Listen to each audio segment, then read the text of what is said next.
Hey, what's up, guys? It's Pat, and I'm doing a first look video for Eden Eternal, and this is a free fantasy anime-style MMORPG. And what we're going to do is go through the character creation, show you some of the basic mechanics of this game, and just tell you a little bit more about it in general. Alright, so this is the character creation. And, of course, there's male and female choices, and these are the different races in the game. So there is human, there's Zumi, which is like a mouse, there's Anura, which is like a frog-type race, and there's a bear-type race as well, and Halfkin, which is, a little small race. Got that in like every game. So there's a few interesting choices. So like mouse, frog, bear. You don't see that in many games really. But we're gonna go with the bear because that seems pretty cool and more like the badass race in my opinion. Out of in the anime style games, you see things look kind of a little wimpy. So we're gonna try to go with the coolest looking one. So we'll go with the bear. And there aren't many options for the face, but you can change. And this one looks really weird. Looks like a doll or something. So we'll go with this one. Different tattoos for the face. So there's a few different options for this one. So you can customize it, not too bad. And we can change the color of that as well. So we'll go with this color, and it's a bunch of different skin choices, which is good. And last thing is, there's a bunch of eye choices for different eye colors, which is good for there to be a lot of choices. But really, there aren't that many customization options, but there's enough to keep you looking a little bit different than everyone else. And the cool thing about this game is the class system. And the one thing about this class system is you can change between classes like at any time, and you unlock different classes as you level up. So there's Warrior and Magician. Those are the two starting classes. We're going to go with Warrior to start, and let's make a character and get into this game so I can show you a little bit more about it. So we'll go with Furious Destroyer, and this character may use this name, so we can go on. Alright, and this is one other thing. I actually forgot about this because I created the character a while ago. You get to start with a little trait that's going to give your character a bonus. So HP and magic points plus defense. Depends what you want to go with. If you want to be like a tank, you might want to go with defense or something like that. HP and magic point seems useful for pretty much anyone. So strength. We gotta go with strength because that's cooler. We'll go with this one. But there's a bunch of different choices, and that's gonna help you customize your character. And you're probably gonna want to make the right choice right now because I would guess the only way to reset this is probably add them all because it's a free game, and that's just one of the ways that they make money. So you can't really blame them for that. So you got to put in a little extra password or whatever, and that's going to keep your character safe so you don't get hacked and stuff like that. I mean, in games like World of Warcraft, I've had problems getting hacked. And I like the little scenes, but we got to skip past that so we can actually get into the game. There really is a chance of getting hacked. It does happen to some people, especially in games like World of Warcraft. I see people in like my guilds and stuff. I see people get hacked like all the time in that game. So I do like when they add like an extra like safety. It doesn't hurt. I can type in a couple digits when I sign on extra. And these are the quests, exclamation point. So pretty easy. And this game does have an auto move system as well. And here's the map. And you can see the map is, it's pretty easy to use. It's got little things that show like where everything is. So it is pretty useful. And if you click on it, it will bring you there. So the auto move system does work, it does work pretty well. So what do we got to do for this one is basically says we got to go this way. So if you right click on this, it will auto move you there. This will give us a chance to look at some different things. We can look at the character, and you can add glyphs and stuff, for extra customization and stuff like that. Alright, so who do we got to talk to? Alright, so the question mark for finishing the quest. And in this game, you do earn reputation for like completing quests and stuff, and you're going to notice in towns there's something called a fame chest, and that's where you're going to be able to buy special stuff based on your reputation. So it is worth doing the quest, and that is, kind of important. Alright, so they give us this. We got to defeat 8 of these guys. So this will give us a chance to show you, a bit of the combat. Although I don't really have any moves yet, but we obviously gain a bunch as we level up. So we'll go through some of the other things. Backpack, plenty of room. You unlock some more spaces and stuff. And if you look at this game, I really do like the graphics too. I'm usually not like a big fan of the anime style, but these birds look pretty cool actually. And really, I don't have much for moves. I have a couple moves at this level.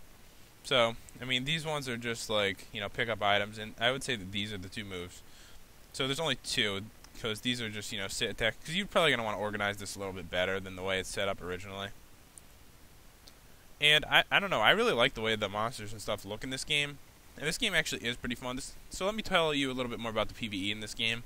while we're fighting these monsters, because I know it's not that exciting. But this game does have a bunch of dungeons. There's dungeons in like every zone, and I wish there was a queue system for it, but luckily they went out. They have a good way of doing it, so that you don't even need one. Because you can actually find a lot of people like looking for dungeons, but if you can't, this game has a nice feature where you can actually go into the dungeons in solo mode, and that way you can still complete the quests for the dungeons and stuff like that, which I think is really useful. Because sometimes some people play late at night, they work, so they're not on till late. There aren't a lot of people, so you can just do all the dungeons in a solo mode, which is actually it is still quite challenging, I have to say, especially as you get higher. So you still get that nice challenge. You still get to complete the dungeon, so it really is a nice feature, and I really like it. In this game, it does have other, raids and stuff as you get higher, so there's always plenty of dungeons and stuff to do in this game. And the rewards aren't as good though. That is one thing.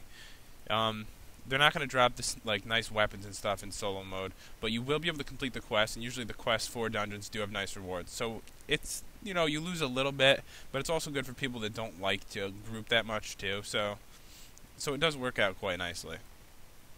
One thing about this game too, which is it's kind of interesting because lots of people, at least myself, I do like to play these games with my girlfriend, and there is like a dating like feature in the game. There is no one around, or I would right click on them. You can like invite them to like a relationship or whatever, and you guys like as you group together, you get like special points, you get special like experience buffs and special like moves where you can like teleport to each other and stuff. So it is kind of cool to be able to do that, and it does make it like kind of a game. Maybe a girl would really like this game too. So if you do play with like someone that's a girl, they might want to. This might be a good choice because it's got the anime style graphics. There's like a love system. They like that kind of stuff. All right, so one other thing that's real important to show. Let me see if I could. So and right here is the couple screen. So if you were in a relationship or whatever, then it would show there.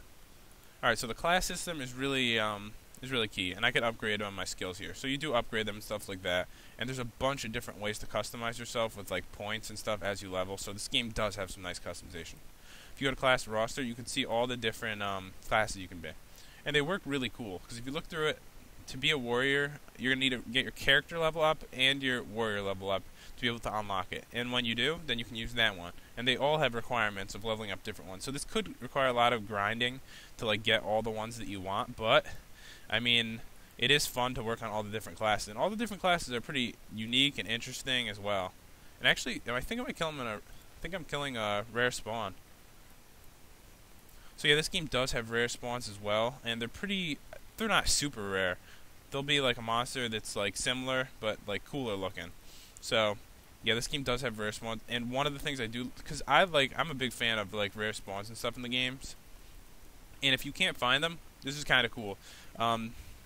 There's vendors around in the zones, and they sell a quest, and that's kind of odd, but and I got some treasures and stuff here because it was a rare spawn. They dropped some good stuff. So let's see what we got here.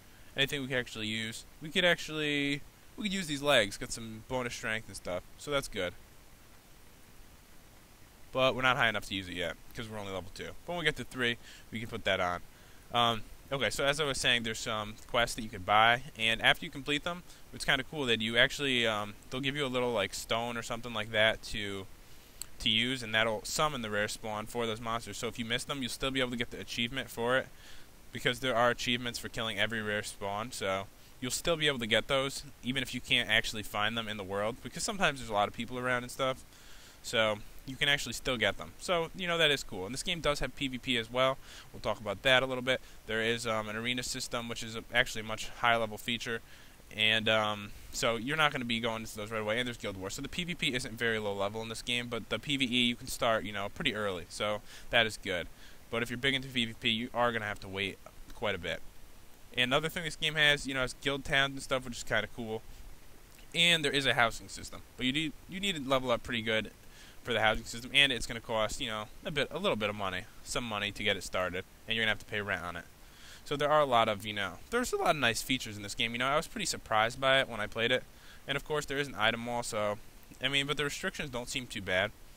And there is a crafting system, and I'll go more into that, when I do the features video, but the crafting system, That's the only thing I would say that is pretty poor in this game. It doesn't work very well. It's really like a lazy feature. It's like something that looks like they just threw it in. But everything else about this game does seem pretty good. So this game may be worth, checking out. So anyways, guys, that's about the end of the first look video. I think I told you guys enough about it, and in the features video, I'll go more in depth with that. So hope you guys enjoyed the video. Feel free to leave, a comment, a like, and subscribe. It does help, guys. See you later.